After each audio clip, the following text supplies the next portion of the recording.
ओम श्री परमात्मने नमः। ऋग्वेद दशमंडल सूक्त संख्या 125।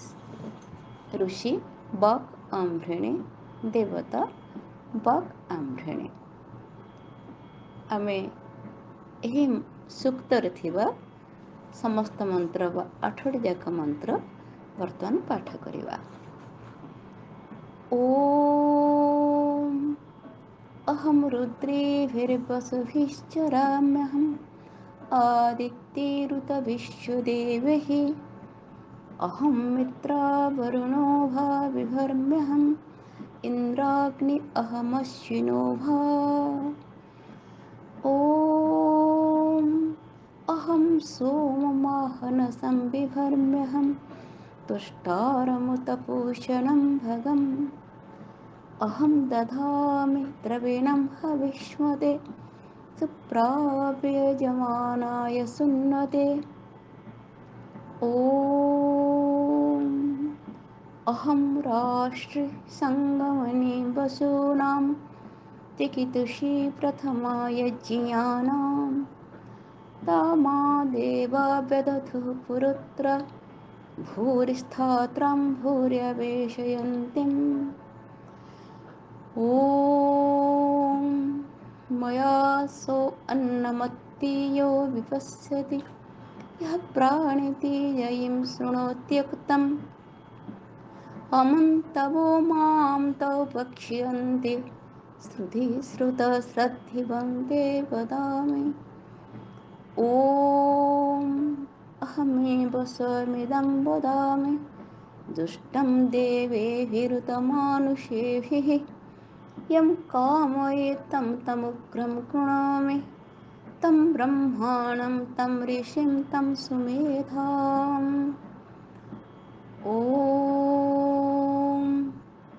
अहं रुद्राय धनुरातनोमि ब्रह्मद्विषे सर्वहन्तवौ अहं जनाय समदं कृणोमि अहं द्यावा पृथिवी आविवेश। ॐ अहं सुवे पितरमस्य मूर्धन मम योनिरस्वन्दसमुद्रे ततो वितिष्ठे भुवनान् विश्वतामुं द्यां वर्ष्मणोपस्पृशामि। ॐ अहमेव वातैव प्रवामि आरभमाणभुवनानि विश्व परो दिवा पर येन पृथिव्येतवती महिना सम्बभूव। ॐ शान्तिः शान्तिः शान्तिः। ଏହି ମନ୍ତ୍ରରେ ରାଷ୍ଟ୍ରର ସର୍ବୋଚ୍ଚ ସଭା ବା ରାଷ୍ଟ୍ରସଭା ତାର ମହିମା ବିଷୟରେ ନିଜେ ବର୍ଣ୍ଣନା କରୁଛନ୍ତି। ରାଷ୍ଟ୍ରର ନାଗରିକମାନଙ୍କ ଦ୍ୱାରା ନିର୍ବାଚିତ ଏହି ଶାସନ ସଭାରେ ବେଦଜ୍ଞ ବିଦ୍ୱାନ ବ୍ରହ୍ମଚାରୀ କୁଶଳୀ ଅଭିଜ୍ଞ ରାଷ୍ଟ୍ରଭକ୍ତ ଓ ରାଷ୍ଟ୍ର ସେବକମାନେ ହିଁ ଥାଇ ରାଷ୍ଟ୍ରକୁ ଶାସନ କରନ୍ତି। ସେମାନଙ୍କ ଦ୍ୱାରା ରାଷ୍ଟ୍ରର ସର୍ବୋତ୍ତମ ପରିଚାଳନା ବା ରାଷ୍ଟ୍ରର ଶାସନ ବ୍ୟବସ୍ଥା ଚାଲେ।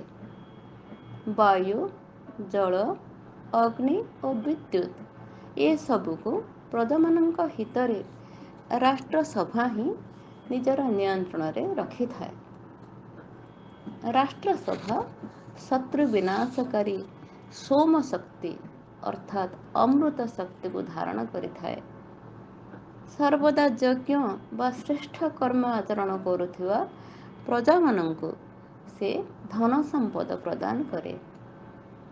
ରାଷ୍ଟ୍ରସଭା ହିଁ ନିଜେ ହେଉଛନ୍ତି ରାଷ୍ଟ୍ରୀ ବା ରାଷ୍ଟ୍ରର ସ୍ୱାମିନୀ ସେ ଅଟନ୍ତି। ରାଷ୍ଟ୍ରର ଉନ୍ନତି କଳ୍ପେ ସେ ହିଁ ପ୍ରଥମେ ନିର୍ଣ୍ଣୟ ନିଅନ୍ତି। ସେ ସମସ୍ତଙ୍କୁ ଧନ ସମ୍ପଦ ପ୍ରଦାନ କରନ୍ତି। ବିଦ୍ୱାନ ନାଗରିକଗଣ ତାଙ୍କୁ ବହୁଜନରେ ଯୁକ୍ତ କରନ୍ତି। ରାଷ୍ଟ୍ରରେ ଥିବା ସମସ୍ତ ପ୍ରାଣୀ ରାଷ୍ଟ୍ର ଯୋଗୁଁ ହିଁ ଶ୍ୱାସ ପ୍ରଶ୍ୱାସ ନିଅନ୍ତି, ଜୀବନ ଧାରଣ କରନ୍ତି, ଅନ୍ନ ଭୋଜନ କରନ୍ତି, ଦେଖନ୍ତି ଓ ଶୁଣନ୍ତି। ଯେଉଁମାନେ ଏହା ପ୍ରତି ଯେଉଁମାନେ ଏହି ରାଷ୍ଟ୍ର ସଭା ପ୍ରତି ବିରୋଧ ବିଚାର ରଖନ୍ତି, ସେମାନେ ଏହାକୁ ସବୁ ସମୟରେ ବିରୋଧ ମଧ୍ୟ କରନ୍ତି। ଏହି ମନ୍ତ୍ରରେ, ଚତୁର୍ଥ ମନ୍ତ୍ରରେ ରାଷ୍ଟ୍ରସଭା କହୁଛନ୍ତି, ଶ୍ରୁତି ଶ୍ରୁତ ଶ୍ରଦ୍ଧିବନ୍ତେ ବଦାମି।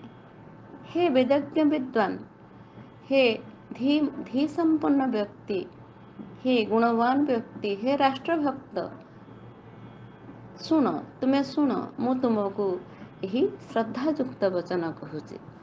ବହୁ ଚମତ୍କାର। ଶ୍ରୁତି ଶ୍ରୁତ ଶ୍ରଦ୍ଧିବନ୍ତେ ବଦାମି।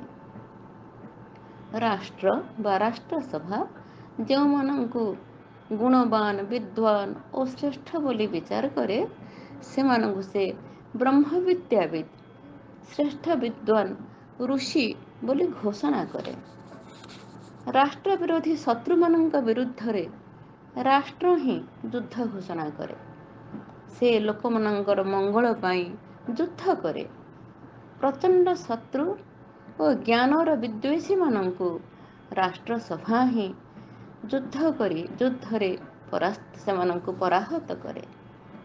ରାଷ୍ଟ୍ରସଭା ହିଁ ରାଷ୍ଟ୍ରର ମୁଖ୍ୟ ହିସାବରେ ମୁଖ୍ୟ ଶାସକ ବା ରାଷ୍ଟ୍ର ମୁଖ୍ୟଙ୍କୁ ସ୍ଥାପିତ କରେ, ସର୍ବୋଚ୍ଚ ସ୍ଥାନରେ ସ୍ଥାପିତ କରେ।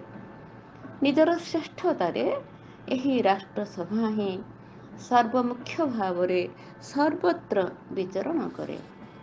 ସେ ଅହରହ ସର୍ବତ୍ର ସର୍ବଦା ଜାଗ୍ରତ ରହି କାର୍ଯ୍ୟ କରି ଚାଲିଥାଏ। ସେ ସମସ୍ତଙ୍କର ହିତ ସାଧନ କରି ଚାଲିଥାଏ। ସେଥିପାଇଁ ଏହାର ମହିମାର ପଟାନ୍ତର ନାହିଁ। ରାଷ୍ଟ୍ର ଏହି ସର୍ବୋତ୍କୃଷ୍ଟ ଜ୍ଞାନ ଓ କର୍ମଶକ୍ତି ଦ୍ୱାରା ରାଷ୍ଟ୍ରକୁ ମହିମାନ୍ୱିତ କରେ। ଏହି ସୂକ୍ତର ଏହିପରି ସାଧାରଣ ଅର୍ଥ ସହ ଆମେ ଏହି ସୂକ୍ତକୁ ପାଠ କରୁ। ଆପଣମାନଙ୍କୁ ସମସ୍ତଙ୍କୁ ମୋର ହୃଦୟରୁ ଅଭିନନ୍ଦନ ଜଣାଉଛି। ସମସ୍ତଙ୍କୁ ମୋର ସାଦର ପ୍ରଣାମ। ଧନ୍ୟବାଦ।